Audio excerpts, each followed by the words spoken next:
um, mental health webpage. Essentially, mental health is a state of well-being where we are able to cope with life's daily challenges, have great relationships on a daily, regular basis, learn to work well. But two important parts of it are being preventative and also enhancing mental health. We'll talk about it briefly. Mental health is one of the greatest challenges of our time. Close to 1 billion people are affected worldwide, and this is from 2019. And all of you know that COVID only made this problem much worse. And today's estimates are probably a quarter to a third higher than what we saw in 2019.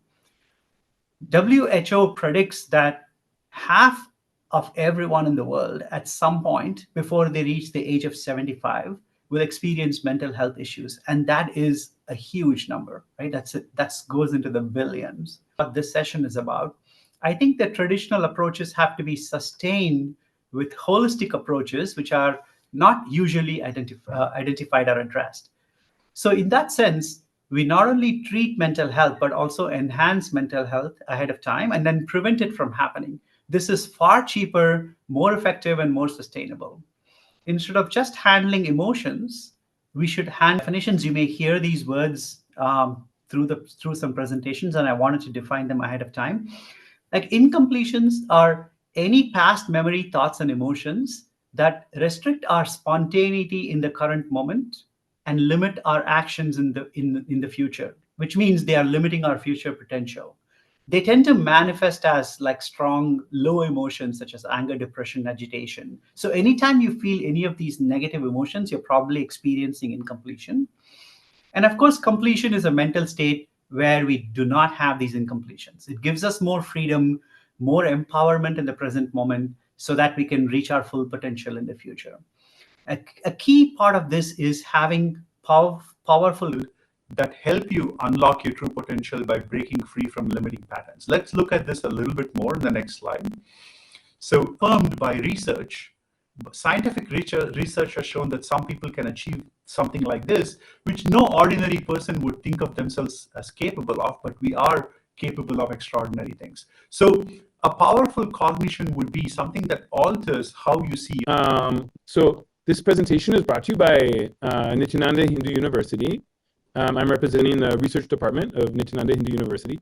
And this is a university that is styled after the ancient Vedic, ancient Hindu universities from antiquity. Fields of psychology, philosophy, medicine, sociology. Of course, mental health is covered very widely. Nanda Paramashivam, who is, as per Hinduism, he is an incarnation of Paramashiva, which is the primordial divinity. And starting from birth as a yogi, he has achieved high consciousness and enlightenment and incarnation status. And from that space, he has reestablished the United States of KAILASA, which is a Hindu civilizational nation in service to Hinduism. It also has sovereign land as a sovereign state, also functions as a civilizational state.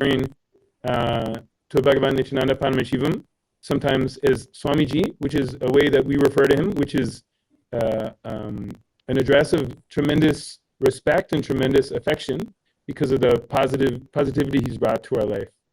So, participants, which you'll see some remarkable findings, and then we're going to talk about what is going on in the mind and brain and consciousness of Supreme Pontiff of Hinduism, Bhagavan Nityananda Paramashivam, who I also call as Swamiji. Some of them would have already been part of this enlightenment ecosystem, would have already known Swamiji, and some of them would have been new. And so the Dr. Rao, he drew blood and measured gene expression before and after the program. And they looked at hundreds of different genes being expressed, and they found huge changes in gene expression in multiple pathways. But the ones I'm going to highlight here are the pro-inflammatory pathways, which create inflammation in the system, which will, at the cellular level, be inflammation, but at the system-wide level will show up as stress and disease. Many of these pro-inflammatory pathways were downregulated. And when I say downregulated study, they said, let's look at telomerase activity, and let's look at peripheral blood stem cells. Telomerase is an enzyme that works to keep the cell genetically young.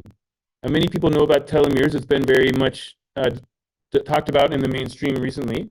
The telomeres are electrical, but it was around that time they measured mitochondrial metabolism through a test called the MTT assay, which is a surrogate for cellular viability, which is specifically a product of mitochondrial metabolism. So mitochondria are the organelles inside the cell that create power for the cell, energy for the cell. And so their metabolism was increased. This is actually not a typo. You see it's 967%. It's not a typo. So you would expect that to show up in a massive surge of energy.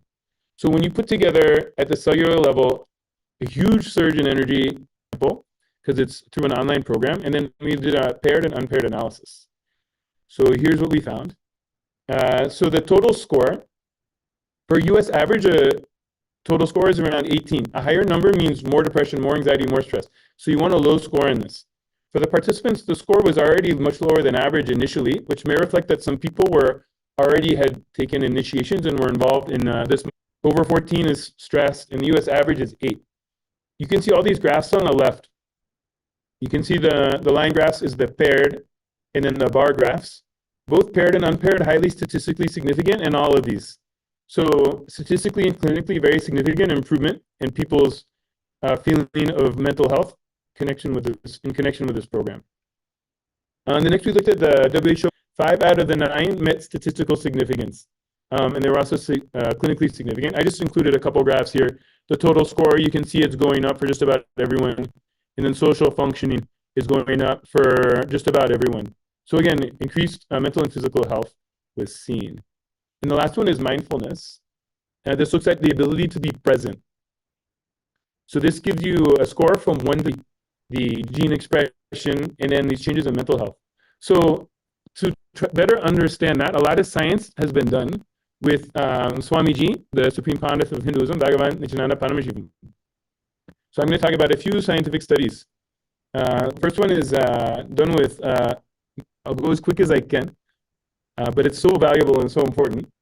I want to make sure we cover things. So Dr. Krishna at a Jim Thorpe Rehab Center in Oklahoma did PET scans and noticed heightened activity in the frontal lobe that he can create at will beyond normal human. A PET scan measures metabolic activity in the body structure being studied. A variable called heart rate variability, which shows variability within the heart rate that reflects the autonomic system and how at ease someone is. You could say it's very complex. We don't have time to go into it further.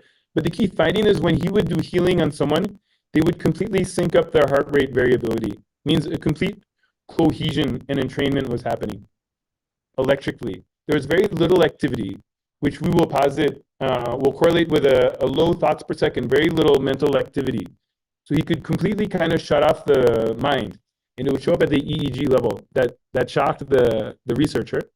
And then when he would go into meditation, there would be a huge surge in gamma waves, which we'll talk about shortly, the significance of gamma waves.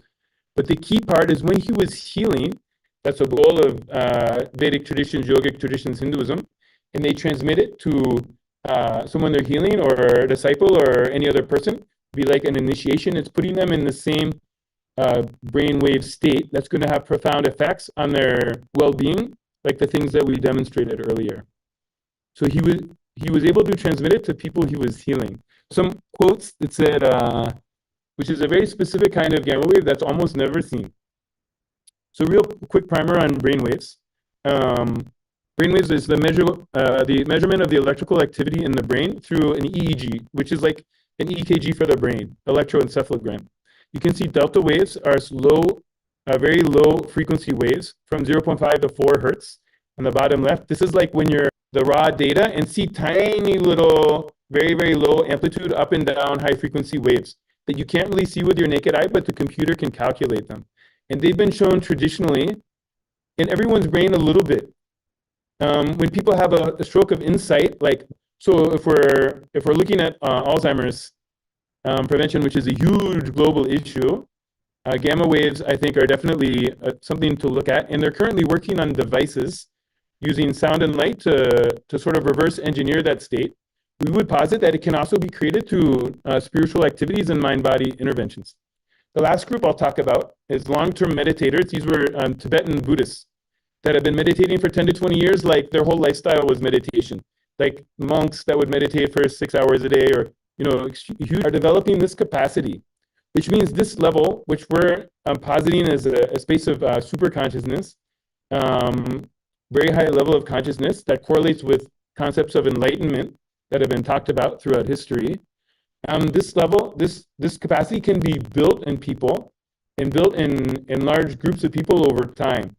So this is raw data of do this by connecting with Swamiji, connecting to a state of oneness, doing things like blindfold reading and materializing. These are yogic shaktis that are beyond the scope of this presentation. But while doing these things, they'll describe a very low TPS, which again, thought yogic science. Basically, you'll develop good mental health on the road to enlightenment, is how the yogic science works. Lifestyle, sattvic diet, and fasting. Later, another presentation is going to talk about these things. Detoxing with herbs. Puja is a ritualistic connection to higher consciousness. Yoga pada, yoga, and pranayamas and meditations and kriyas. We'll be doing all of these experiential in this presentation. Thank you, Dr. Peter. What I wanted to say here is that Dr. Bloomfield talked so much about the state of space where you have fewer and fewer thoughts. That's fewer thoughts per second. And he showed quite a few brain scans which actually denote that kind of a state, right? So there is a meditation. We just wanted to play a little video about a meditation that can help you get to that state and calm your mind down. Like very often we are.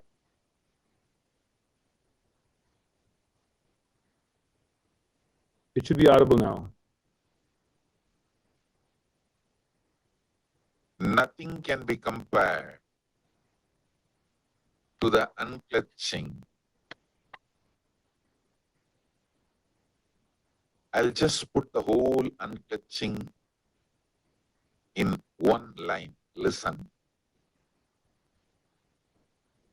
Decide not to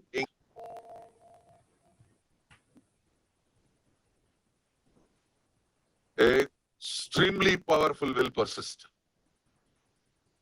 in you. Nothing can be.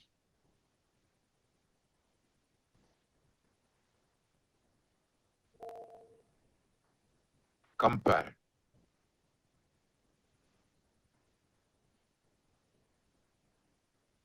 to the unclutching process. In the initial level, you may be a little deluded here, there. Close your eyes, unclutch.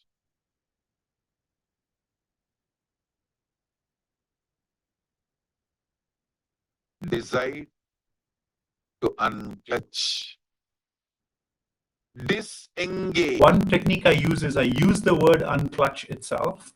Like when I observe I close my eyes, observe my thoughts.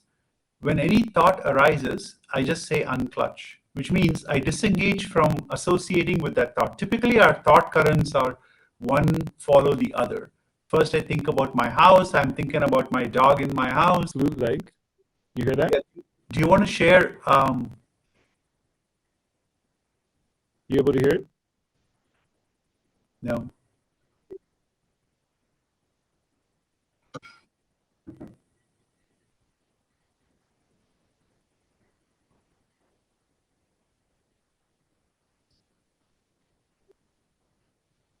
So are you sharing the audio from your output from your computer? Yeah. Sharing video? Yeah.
visible to you. Sometimes the blood pumping through your heart becomes more audible to you. Unclutch from those also. So there is as you hear things, those are also thoughts. They're triggering thoughts inside of you. So plays a very important role in regulating mood and cognition, not only through activity of certain brain structures, but also pathways or circuits of communication between different brain regions are important. But the gut, in a sense, is the second brain. It has a very extensive nervous system called the enteric nervous system, and there's a communication between the brain and the digestive system, which is two-way, which is really important in mental health.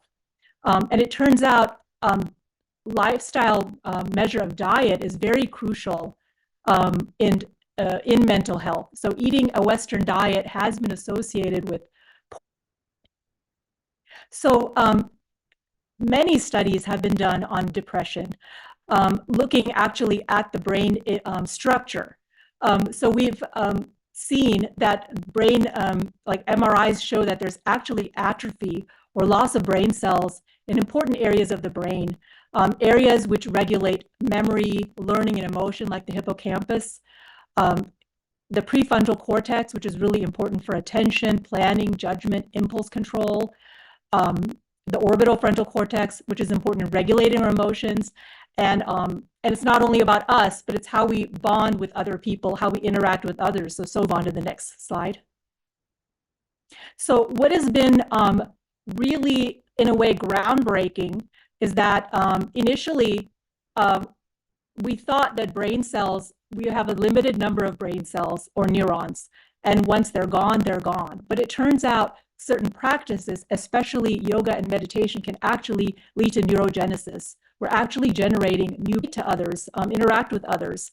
All of these areas are very important for that, and these are enhanced with increased amount of brain cells in yoga practitioners. Very interestingly, there's an area of the brain called amygdala, and this is involved in processing fear pathways. This is sometimes called it's a important part of our very primitive brain, which is there to protect us, but can become dysfunctional when we have emotional trauma and different sorts of mental disorders. And in fact, this area, interestingly, it ends up being a little bit reduced in volume, telling us that maybe your attention and controlling the autonomic nervous system, such as the dorsolateral prefrontal cortex, parietal cortex, hippocampus, temporal lobe, anterior cingulate striatum. These are also involved in emotional processing, some of these areas. Very interesting decision-making, learning, memory, and also the ability to monitor ourself, to know what's happening within us and our environment, and as well as having self-awareness about fear and anxiety. Interestingly, I also wanted to mention that in yoga practitioners, they've looked at yoga practitioners as well. The dopamine is the brain chemical responsible for the feeling of pleasure or reward. Interestingly, studies in both yoga and meditation practitioners have shown that they have lower levels of a very important hormone called cortisol. This is a stress hormone released at the time that we're stressed out. You may have heard of the flight or fight response, and so this is released. And unfortunately, what this does also is this leads to a cascade of other events in the body, including more inflammation, which ends up increasing risk for various health problems that we see today, such as high blood pressure, diabetes, heart disease. There was a very interesting study. Healthy gut microbiome. So before we talk about that, we should know what gut-brain axis is. So basically, the brain is connected to the gut by a vagus nerve. So what it means is what happens in the gut affects what happens in the brain. So the next question comes is, how can we impact the gut in a best possible way? So, the whole food plant-based diet, which is called Sattvic diet, which basically comprises of diseases and as well as the autoimmune diseases. So in nutshell, basically, the healthy microbiome is caused by whole food plant-based diet. Next slide. This just goes over a few things. Microbiome in the gut plays an important role in the gut-brain axis, as I talked about. And it produces neurotransmitters like serotonin, dopamine, glutamate. And microbial composition is crude plant-based diet reduces inflammation, antioxidants, phytochemical, and promotes a balanced neurotransmitter system. Elimination of animal foods reduce inflammation, carcinogens, as I was telling you. People who ate raw fruits and vegetables versus cooked or and die, that gets recorded in that muscle memory and biomemory. When you eat that, you will fall into depression for a small reason. Your husband late from the office for 5 minutes is enough to make him as a late husband. Understand? No, for a very small reason. Summary, we've seen that the brain physiology through functioning, structure, chemistry, and gut health are crucial for mental health. And lifestyle changes are critical and sustainable. And objective scientific information now is available showing that yoga and meditation actually expands parts of the brain which are vital for mental health.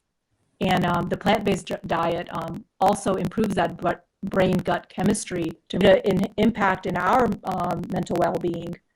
And so maybe if we'd like to go ahead and start, maybe Dr. Pandav can talk about what is Nirahara Samyama and how his experience that he's had with that.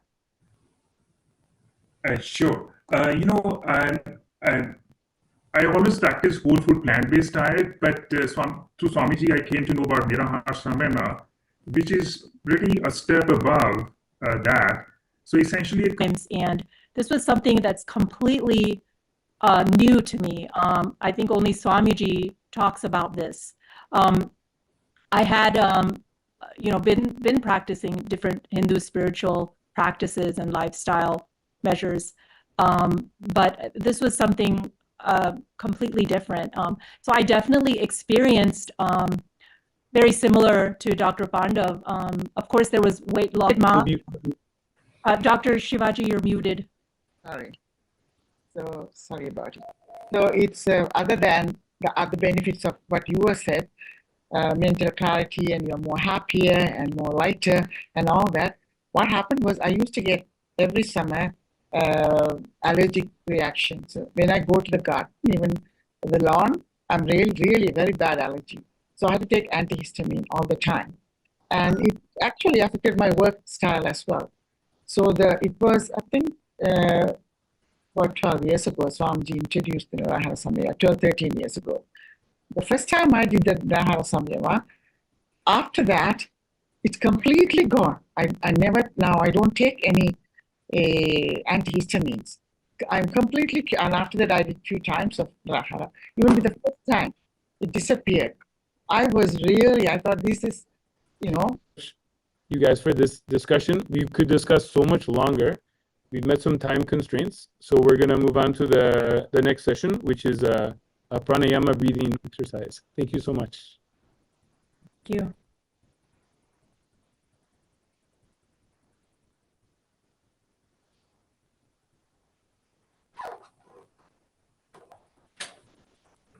Because we are running out of time, I'm going to go through this very briefly. But what Dr. Aranke and others like Dr. Pandav, all of them discussed, is that it's a simple change in lifestyle can lead to an amazing improved stress. So it's a very easy technique. Sit up straight and roll your tongue and just put it outside of your mouth just a little bit so that your tongue is sticking out like this. And then deeply inhale through your tongue and then exhale through your nose, right? Like this.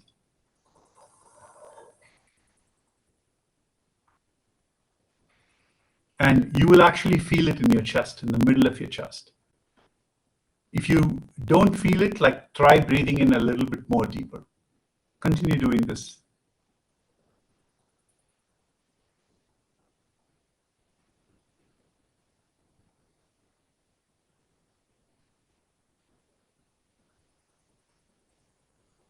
It's very simple. It's breathing in through one nostril and breathing out through the other nostril. So you start off by holding your thumb, pressing your right nostril with your thumb, and then breathing in through only your left nostril. 7, 8, 9, 10. Now breathe in through your right nostril again.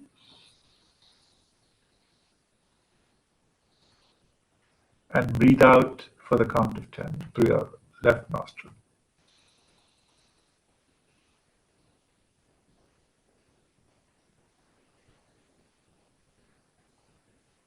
Typically, you have to close your eyes, nose, and mouth, and then just hum. So right now, I'm going to only teach you the humming part. Just close your eyes, take a deep breath, and then hum deeply and intensely without stopping. Like as long as possible, just hum. And then when your humming stops, and that buzz will start clearing out all the thoughts in your mind. Right? It's a very beautiful technique that just flushes negative thoughts and anxiety from your head and just fills it with the hum that is pure thought, nothing else, right? Let's try doing this for a few times.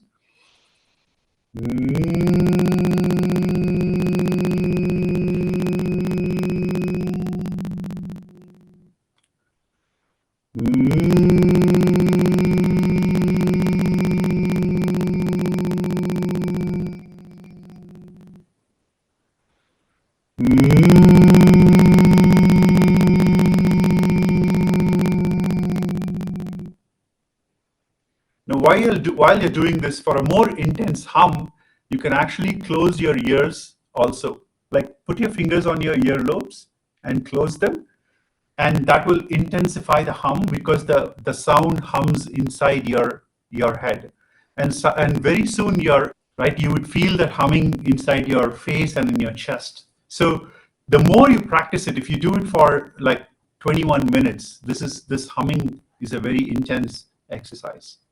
Great. So these are things you can practice pretty much anywhere. And these are all revived by Swamiji. Swamiji has taken all these ancient techniques and then put them in modern contexts. In fact, search for these techniques along with Swamiji's name. You will see a whole bunch of what are called kriyas. You search online for Nityananda kriyas and you will find them. Okay. With this, let's move on to the next section.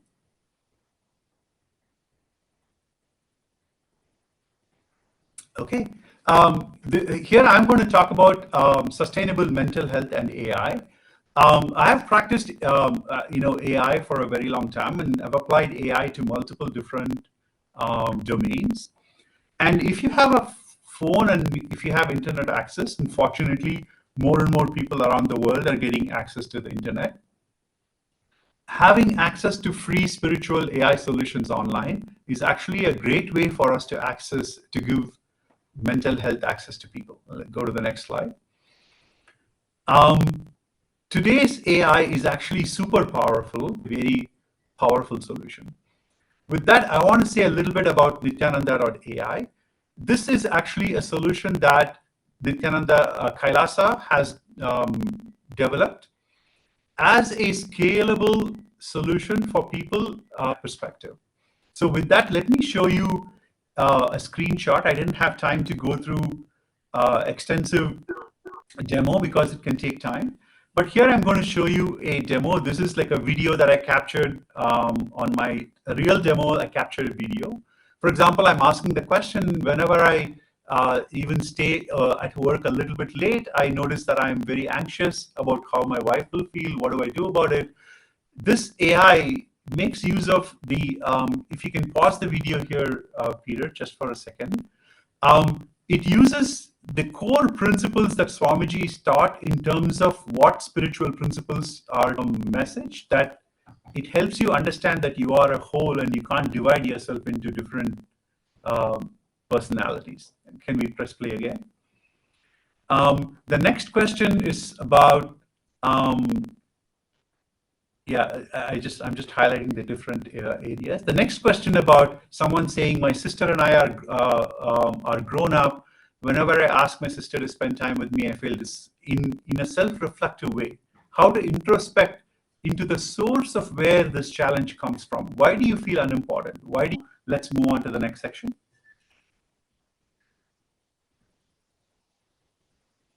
Okay, now I hand it over to Dr. Prema Kodanraman to talk about women's issues.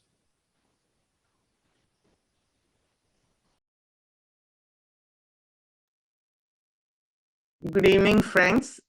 I'm Dr. Prema Kodanraman, OBGYN urogynecologist and a pelvic surgeon from Los Angeles.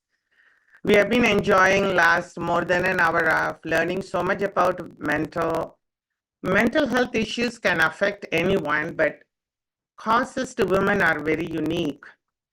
Hormonal changes during menstruation, pregnancy, postpartum, and menopause can significantly affect mood and mental health.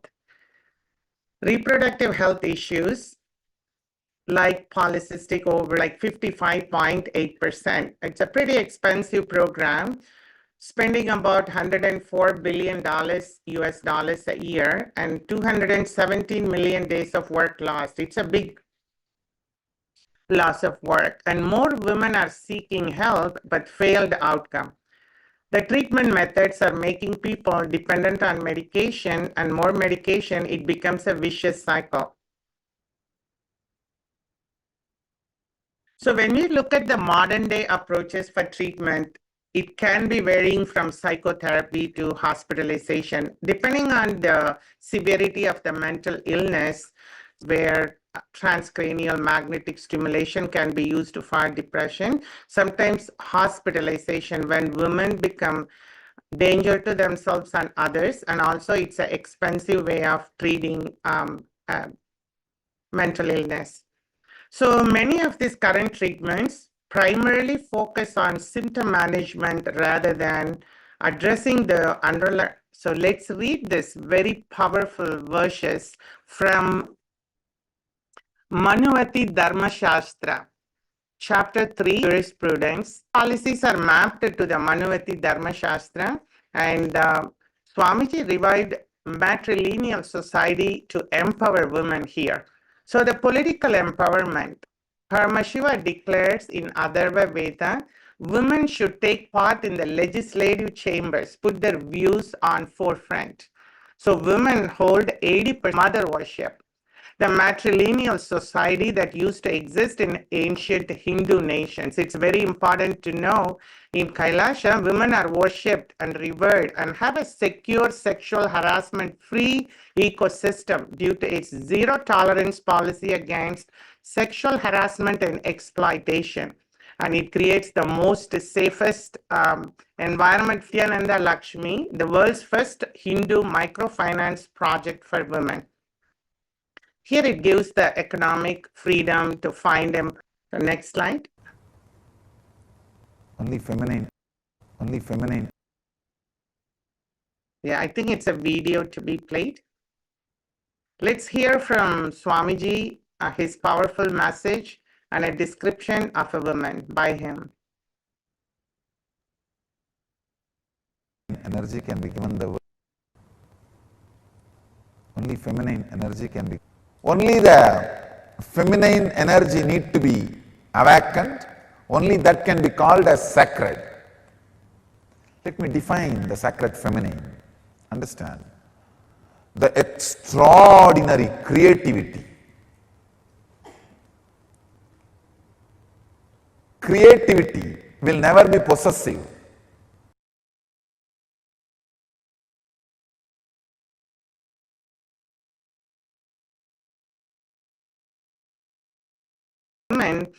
I want to share only after being part of the KAILASA, multiple initiations from Swamiji, the multi-dimension of myself that we realize, and also that I want to give a true statement here to ecosystem created by His Divine Holiness, Supreme Pontiff of Hinduism, Paramahamsa Nityananda.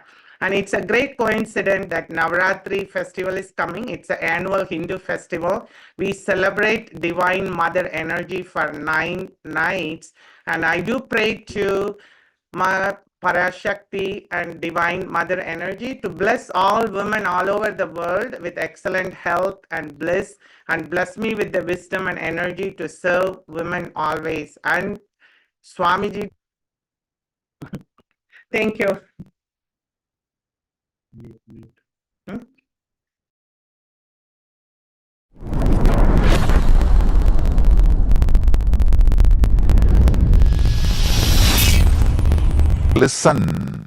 Listen to yourself and start penning down precisely what all resistance, anger, fear, guilt, powerlessness, what all is getting blurted out, vomited by your immature mind. Listen, pen down, and making you completely complete and making you manifest powerful cognitions and powers. Till I appear in the mirror, continue completion. And I tell you, I will really appear in the mirror and make you complete and make you manifest powers. When I say, I mean. Sit in front of mirror and start completing all those patterns and incidents, root incidents, everything.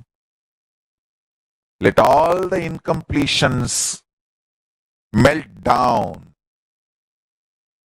be completely burnt away. You will see in your pure inner space and in the mirror me. Year-old experience mental disorders. And another alarming number is 13%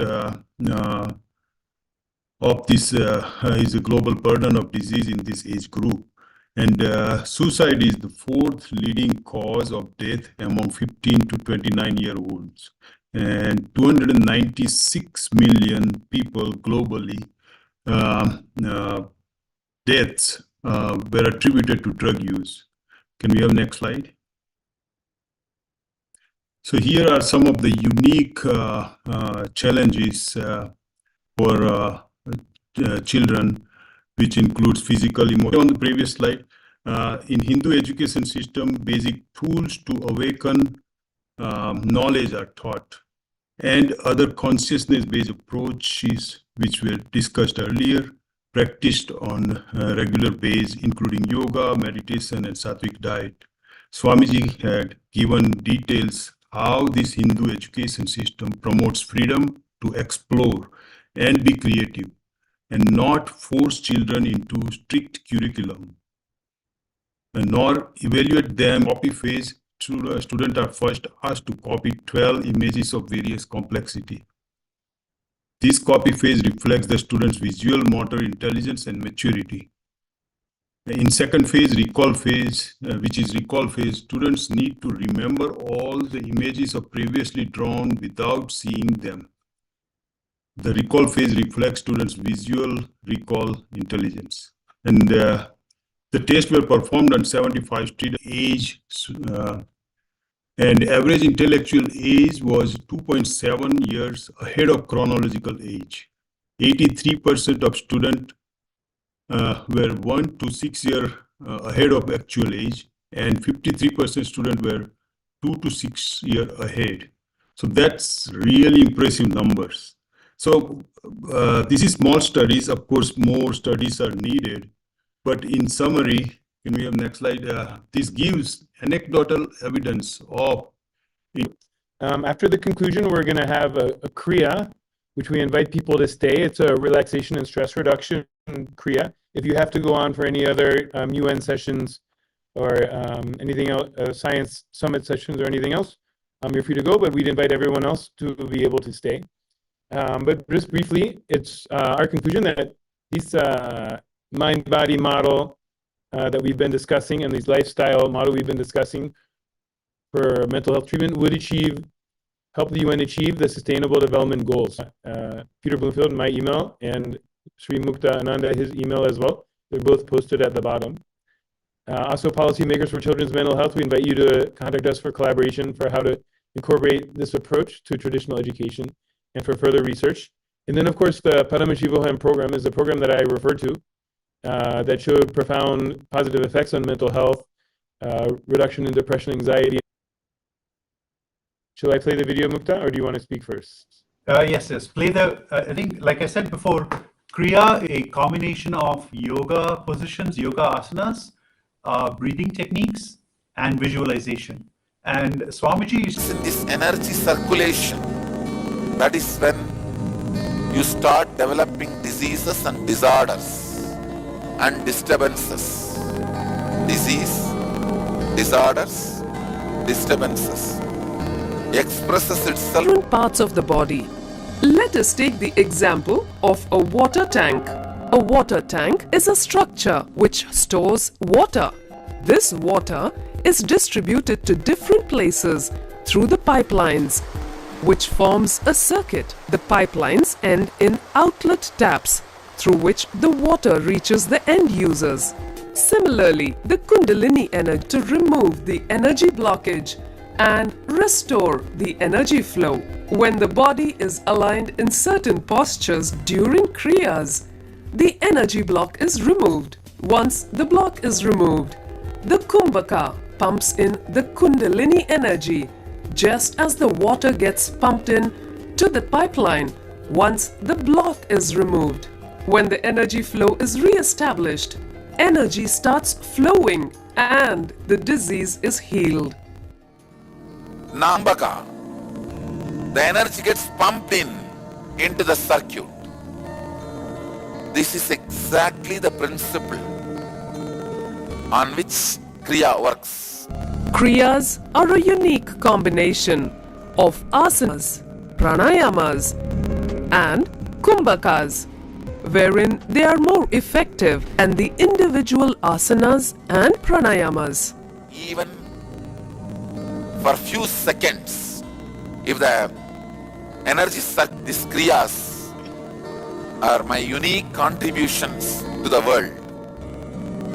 The kriyas have 7 ingredients. 1, yoga. 2nd, kumbhaka, pranayama, and discoveries of modern day gymming and weightlifting. So all these 7 put together, I work on your body and mind, creating yogic body and Vedic mind. Power, stamina, flexibility, physique, energy. All the 5 put together. That's one thing we learned. We're going to do that first. Then the second step is you sit in a special posture. Do we have the picture of that posture? There is a posture, I shared a picture yesterday. Lie down, and in the bliss of the hum, the humming creates intense humming in your body. It creates an elevated feeling. Just lie down with that feeling and unclutch from everything. So I've taught you unclutching like before. We started off the session with it. I taught you that alternate nostril breathing, and I taught how close to your chest, and then do intense humming. That's for 7 minutes. And then finally, we leave you with the lying down and unclutching. And typically, this combination of these 3, doing this before you go to sleep, is very, very...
You can play the music too, Peter. Thanks.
The intense, you will feel the intense humming, coolness all over your body.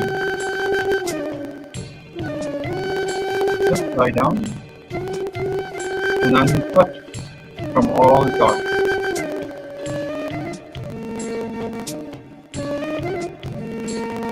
When you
open your eyes slowly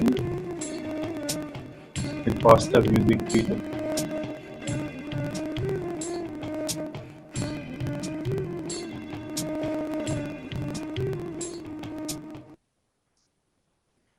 Great. Thank you all. I really appreciate all of you for coming. Peter, I hand it over to you to wrap up. Yes, thank you so much, Mukta, for your beautiful job, and thank you to everyone who made it this long. We really appreciate you coming. And again, just a last invitation for people to join the Parameshivaham program or contact us at Nityananda Hindu University about